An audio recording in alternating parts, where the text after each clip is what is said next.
This is all rather impressive. Kia's small car appears to have grown up. It's longer, wider and sportier than its predecessor, and yet they've managed to keep its weight exactly the same. But the really impressive part is that this car is now available with the most economical internal combustion engine on the market, which is even more astounding given its price. Yes, in its most frugal guise, this car is capable of delivering a fuel consumption figure of almost 90 miles per gallon, which means that even at today's ludicrous fuel prices, you could potentially drive 100 miles on just £7.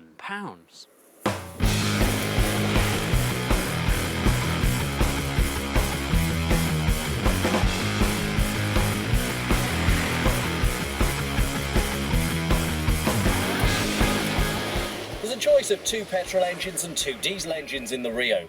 The 1.1 diesel is the one that grabs all those economy headlines, but this 1.4 litre petrol will still return over 50 miles per gallon. As you can imagine, these cars are not quick, and at times they can feel a little on the sluggish side.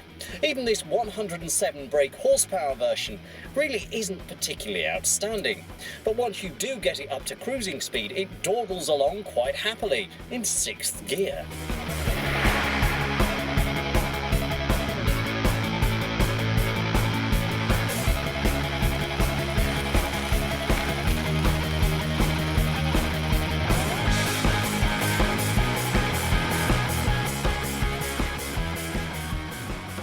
Now let me be completely honest, I never really was a great fan of the old Rio.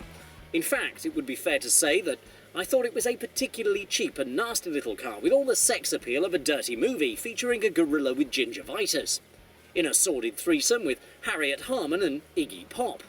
But this is something very different indeed.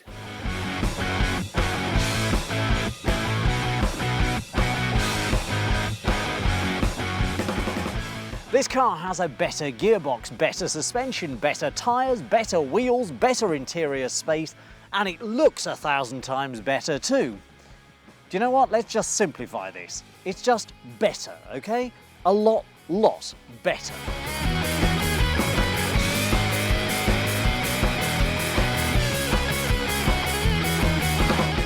The Rio's finish is now very good indeed, although the materials aren't quite up to Volkswagen's standards yet. Having said that, it is still one of the cheaper cars in this class, so it does have the edge in terms of value. Admittedly, the gap between it and its rivals isn't quite as big as it once was, but the Rio does come with Kia's brilliant 7-year transferable warranty and better equipment levels than most of its rivals. It's now very easy to get comfortable in this car because the driving position is more flexible.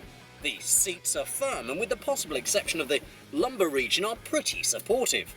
And although the controls may at first look like they've been fitted by Fisher-Price, they soon grow on you because they're extremely functional, simple and well laid out.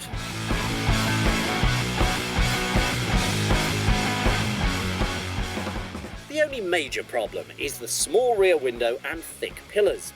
Now they seriously hinder rear visibility and in a car of this class may put some buyers off. The new windscreen line and these sturdy front pillars help to create a new minor blind spot on certain bends, but with a bit of head movement this soon goes away. This is one of the more spacious Minis on the market. There's plenty of shoulder and headroom back and front. The high boot sill is still a minor inconvenience, but the boot itself is on a par with anything else in the class at 288 litres. When it comes to exterior styling, this car is a totally new concept. Kia say that it's a complete departure from the more functional approach taken by the last generation Rio.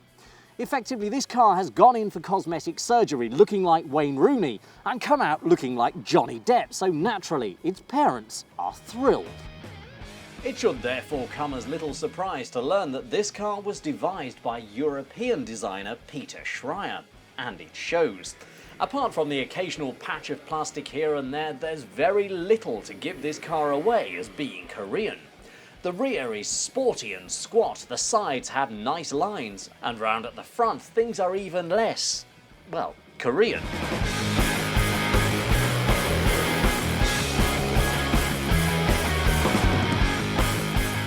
But the Rio's real gift is its ride. It's supple under most road conditions, even on horrendous bumps like these.